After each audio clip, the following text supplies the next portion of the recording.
Hello दोस्तों, जैसा कि आज पूर्व राष्ट्रपति माननीय श्री प्रणब मुखर्जी जी आज हमारे बीच में नहीं है, कुछ बताने से पहले हम उनको भावभीनी श्रद्धांजलि अर्पित करते हैं और अपनी इन नम हुई आंखों से, भीगी हुई आंखों से शत शत नमन करते हैं। भगवान उनकी आत्मा को शांति दे। दोस्तों, जो मैं ये बायोग्राफी बताने जा रही हूं, प्रणव दा जी की जो बायोग्राफी है, शायद मैंने जन्म से लेकर मृत्यु तक शायद ही कोई वाक्य या कोई जानकारी उनकी ऐसी छोड़ी हो जो मैं आप तक नहीं पहुंचा रही हूं। सो प्लीज आप अपने बच्चों को, आप अपने दोस्तों को, हर युवा पीढ़ी को इस बायोग्राफी से वाकिफ कराएं, अवश्य पढ़ाएं, अवश्य सुनाएं और ध्यान लगाकर आप भी सुने। क्या पता उनकी बायोग्राफी से, एक ऐसे व्यक्तित्व की बायोग्राफी का एक भी आइडिया, एक भी शब्द आपकी जिंदगी को बदल डाले, आपके प्रेरणा स्रोत बन सके ये, जिससे कि आप अपनी जीवन की ऊंचाइयों को हासिल कर सको दोस्तों। और इस बायोग्राफी के आइडियाज का रीप्रिंट अपने सबकॉन्शियस माइंड में डालकर अपने जीवन के लक्ष्य को आप हासिल कर सकते हैं। फ्रेंड्स, बात करते हैं प्रणव दा जी की बायोग्राफी के बारे में। भारत की आजादी के बाद 1950 में जब संविधान लागू हुआ, उसके बाद से देश में राष्ट्रपति का चुनाव होने लगा। भारत में अभी तक 14 राष्ट्रपति सत्ता में आ चुके हैं। 13वें राष्ट्रपति के रूप में महामहिम प्रणब मुखर्जी विराजमान रहे। सन 2012 से 18 तक वे इस पद की गरिमा बनाए हुए थे। प्रणब जी भारत के राष्ट्रपति बनने से पहले मनमोहन सिंह की सरकार में वित्त मंत्री बने थे। उन्होंने विश्व व्यापार संगठन व भारतीय विशिष्ट पहचान प्राधिकरण क्षेत्र में भी कार्य किया था, जिसका एक्सपीरियंस, अनुभव उन्हें भारत की राजनीतिक सफर में बहुत काम आया। पिछले साल इन्हें तत्कालिक राष्ट्रपति जो रामनाथ कोविंद जी हैं के द्वारा भारत रत्न से सम्मानित भी किया गया था। आइए जानते हैं प्रणब मुखर्जी के जीवन के कुछ रोचक पहलुओं के बारे में। दोस्तों, बात करते हैं प्रणब मुखर्जी जी का परिचय। उनका पूरा नाम प्रणब मुखर्जी था। जानते हैं, जैसा कि आप खबरों में सुन रहे हैं, उनका नाम प्रणव दा लिया जा रहा है, परंतु फ्रेंड्स एक नाम और मैं आपको बताती हूं जिससे कि शायद आप कोई भी वाकिफ ना हो। उनका अन्य नाम पॉल्टू भाई भी था। उनका धर्म बंगाली था, जाति भी बंगाली थी और उनका जन्म 11 दिसंबर 1935 को मिराती नामक जगह पर पश्चिम बंगाल में भारत में हुआ था। एट प्रेजेंट उनकी उम्र 84 इयर्स की है। नेशनलिटी उनकी इंडियन रही है और राजनीतिक पार्टी का नाम कांग्रेस पार्टी है। फ्रेंड्स, उनकी मृत्यु 31 अगस्त 2020 को 84 वर्ष पूरे करने के बाद हो चुकी है। प्रणब मुखर्जी के पारिवारिक जीवन के बारे में बात करें तो उनकी माता का नाम राजलक्ष्मी मुखर्जी, पिता का नाम कामदा किंकर मुखर्जी था। उनकी बहन का नाम अन्नपूर्णा बनर्जी, उनकी पत्नी का नाम सूरवा मुखर्जी और उनके 3 बच्चे अभिजीत और इंद्रजीत, 2 बेटा और 1 बेटी शर्मिष्ठा। उनका विवाह 1957 में हुआ था। प्रणब मुखर्जी का जन्म बंगाल के वीरभूम जिले के मिराती गांव में एक बंगाली कुलीन ब्राह्मण परिवार में हुआ था। फ्रेंड्स, ये ब्राह्मण परिवार से संबंधित थे। इनके पिता एक स्वतंत्रता संग्रामी थे जो 1952 से 64 तक बंगाल विधानसभा के सदस्य भी रहे थे। इनकी माता गृहिणी थी और भारतीय स्वतंत्रता सेनानी भी थी। घर में राजनीतिक माहौल होने की वजह से बचपन से ही प्रणब मुखर्जी का मन राजनीति में आने का था। फ्रेंड्स, बात करते हैं प्रणब मुखर्जी की एजुकेशन की, उनकी शिक्षा की। प्रणब मुखर्जी ने शुरुआती पढ़ाई तो अपने गृह नगर के स्थानीय स्कूल में ही पूरी की थी, लेकिन आगे की पढ़ाई उन्होंने वीरभूम के सूरी विद्यासागर कॉलेज से पॉलिटिकल साइंस में यानी कि राजनीतिक शास्त्र में और हिस्ट्री में यानी कि इतिहास में स्नातक करते हुए पूरी की थी। फिर प्रणब जी ने कानून की पढ़ाई के लिए कलकत्ता में एंट्री की और कलकत्ता यूनिवर्सिटी में एडमिशन ले लिया। फ्रेंड्स, अब बात करते हैं प्रणब मुखर्जी के करियर और राजनीतिक सफर की। सुनते हैं कि उनका करियर और राजनीतिक सफर किस तरह का रहा। दोस्तों, अपने करियर की शुरुआत मुखर्जी जी ने पोस्ट एंड टेलीग्राम ऑफिस से की थी।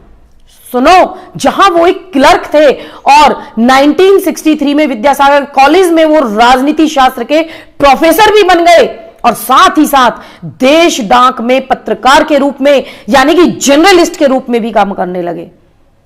प्रणब मुखर्जी ने राजनीतिक सफर की शुरुआत 1969 में की।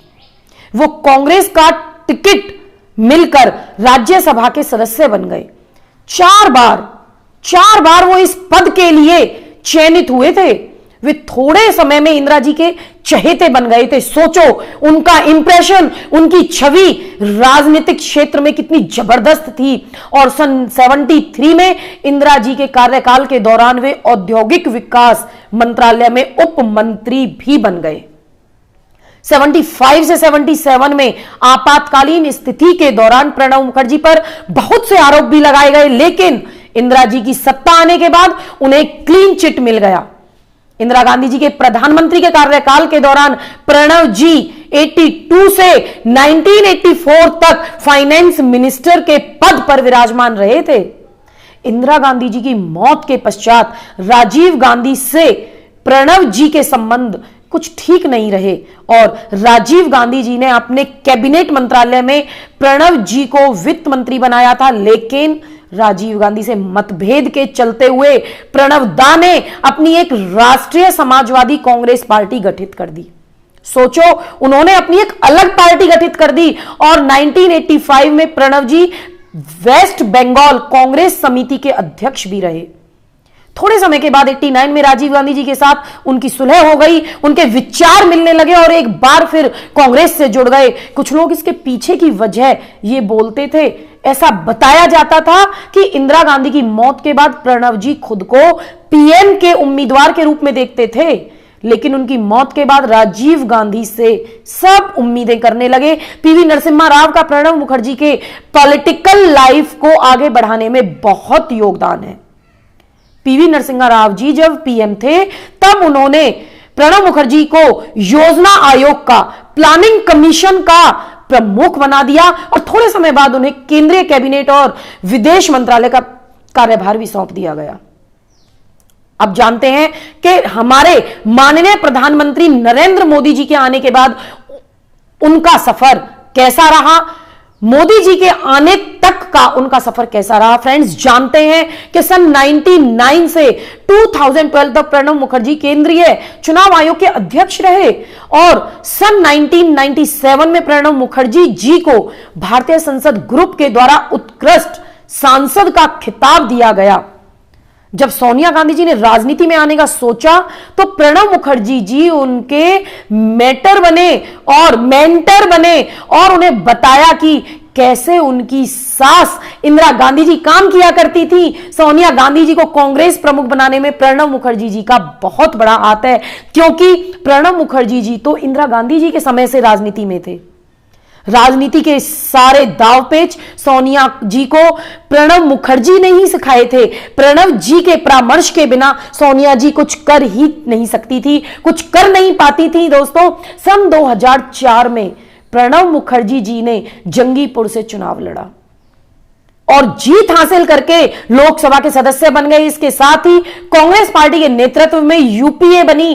पीएम पद को छोड़कर वो डिफेंस मिनिस्टर, विदेश मंत्री, वित्त मंत्री और लोकसभा में पार्टी के नेता के रूप में सराहनीय काम किया।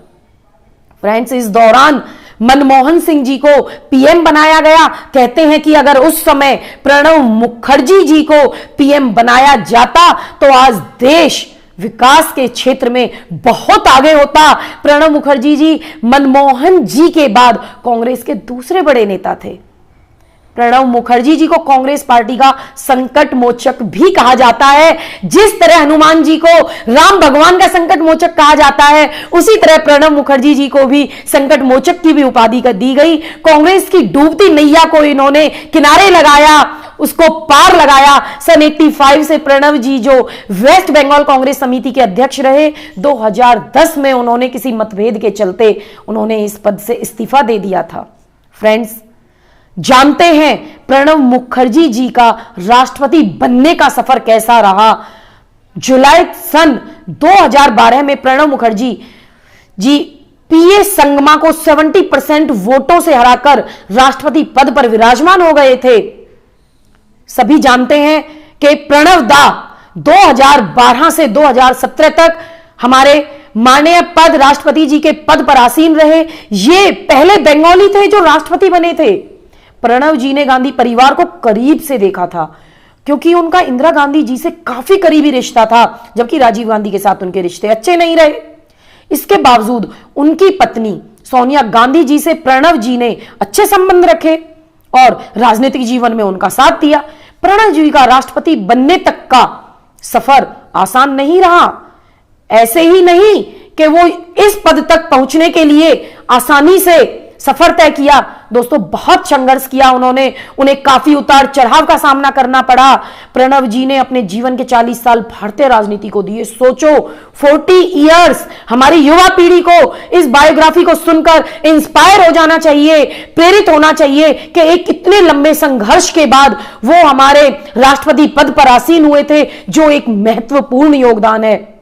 उम्र के इस पड़ाव में आकर जहां लोग हार मान जाते हैं और अपना संयम खो बैठते हैं, वहीं प्रणब जी ने संयम धैर्य से अपने राजनीतिक जीवन को एक दिशा प्रदान की और इस मुकाम में आ पहुंचे। प्रणब जी कांग्रेस की मजबूत धरोहर है। कांग्रेस की बैकबोन बनकर प्रणब जी ने काम किया, जिसे कांग्रेस कभी नहीं खोना चाहेगी, ना चाहती थी। भारतीय राष्ट्रीय कांग्रेस जी के पूर्व अध्यक्ष राहुल गांधी जी के बारे में जाने कि कैसे उन्होंने पीएम उम्मीदवार बनने के दौरान मेहनत की।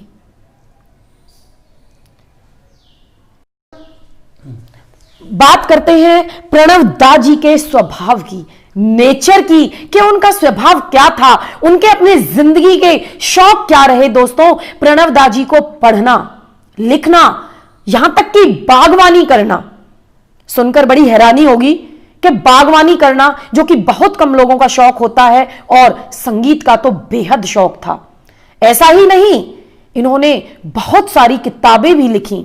फ्रेंड्स, इनकी जो सबसे पहली बुक 69 में पब्लिश हुई थी, मिड टर्म पोल। उसके बाद emerging dimensions of Indian economy, and 87 में ऑफ द ट्रैक। 1992 में 2 बुक इनकी पब्लिश की गई, saga of struggle and sacrifice, and दूसरी challenge before the nation, and last one 2014 में the dramatic decade, the days of Indira Gandhi years. उनका जो अपना इंदिरा गांधी जी के समय का अनुभव था राजनीतिक, उन्होंने इस बुक में एक्सप्लेन किया है। अब बात करते हैं, प्रणब मुखर्जी सामान्य व्यक्ति बनकर नहीं रहे। उनको ऐसे अवार्ड्स, ऐसे सम्मान से नवाजा गया जो हर हस्ती को प्राप्त नहीं होता। दोस्तों, सन 2019 में, यानी कि पिछले ही साल, हाल फिलहाल प्रणब मुखर्जी को भारत रत्न पुरस्कार से नवाजा गया। इसके पहले उन्होंने अपने जीवन में कई अवार्ड्स हासिल किए हैं। चलो देखते हैं, बात करते हैं कि सन 2008 में देश के दूसरे बड़े सम्मान पद्मश्री से सम्मानित किया गया। सन 2010 में प्रणब जी को एक रिसर्च के बाद finance minister of the year of Asia के लिए अवॉर्डेड किया गया। सन 2011 में वोल्वरहैम्पटन यूनिवर्सिटी के द्वारा प्रणब जी को डॉक्टरेट की उपाधि से सम्मानित किया गया। दोस्तों, प्रणब जी विदेश में भी उपलब्धि प्राप्त करने वाले व्यक्ति थे। ऐसा नहीं, ये केवल अपने भारत में ही एक सम्मानित व्यक्तित्व के रूप में बनकर रहे, बल्कि विदेशों में भी इनकी बहुत अच्छी छवि थी। साल 2013 में बांग्लादेश सरकार की ओर से वहां के दूसरे सबसे बड़े award Bangladesh liberation war honours से सम्मानित किया गया था। सन 2016 में आइवरी कोस्ट की ओर से grand cross of national order of the Ivory Coast award दिया गया, और सन 84 में विश्व के सबसे अच्छे वित्त मंत्री के रूप में उपलब्धि मिली थी इनको। इसी तरह 1997 में सबसे अच्छे एमपी के रूप में, मींस सांसद के रूप में भी उन्हें सम्मानित किया गया। सन 2012 में विश्वेश्वरैया टेक्नोलॉजी यूनिवर्सिटी और असम यूनिवर्सिटी की ओर से उन्हें ऑनरी डी लिस्ट पुरस्कार से नवाजा गया था। और सन 2013 में ढाका विश्वविद्यालय में मुखर्जी ने बांग्लादेश के राष्ट्रपति के द्वारा कानून की डॉक्टरेट की उपाधि प्राप्त की थी। फ्रेंड्स, सोचो, ऐसा ही नहीं, इन्होंने अपने राजनीतिक सफर के दौरान कितने अवार्ड और कितने पुरस्कारों से इनको नवाजा गया था। बात करते हैं अब प्रणव दा जी की मृत्यु की। दोस्तों, इतनी महान हस्ती, इतने सम्मानीय व्यक्ति, इतने लंबे संघर्ष तक चलकर अपनी ऊंचाइयों तक पहुंचने वाले व्यक्तित्व दोस्तों आज हमारे बीच में नहीं रहे हैं। बहुत ही दुख की बात है दोस्तों। इनका जो जन्म 1935 में हुआ था और 80 वर्ष पूरा करने के बाद 31 अगस्त 2020 को स्वास्थ्य खराब होने की वजह से इनका देह अवसान हो गया है। इन्होंने अपने शरीर को पूरा कर लिया है, पंच तत्व में विलीन हो गए हैं प्रणव दा जी। प्रणव दा का पिछले कुछ महीनों से स्वास्थ्य ठीक नहीं था, जिसके चलते उन्हें सेना के रिसर्च एंड रेफरल हॉस्पिटल में एडमिट किया गया था। हाल ही में कुछ दिन पहले यह खबर आ ही रही थी कि प्रणव दा जी की हालत काफी सीरियस है, गंभीर है, वो कोमा में चले गए हैं। लेकिन हम सभी भारतीयों ने, भारतवासियों ने उनके सुखमय जीवन की और उनके अच्छे स्वास्थ्य की कामना की, परंतु आज वो हमारे बीच में नहीं है। दोस्तों, मुझे अत्यंत दुख हो रहा है यह बताते हुए कि प्रणव दा जी आज हम सभी भारतवासियों के बीच में नहीं रहे। बेहद दुख की बात है दोस्तों।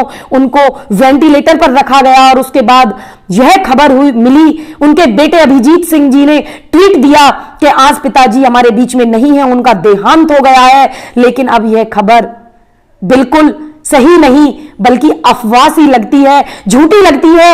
आज भी हमारी आंखों को यकीन नहीं हो रहा कि प्रणव दा जी, पूर्व राष्ट्रपति प्रणब मुखर्जी जी आज हमारे बीच में नहीं रहे।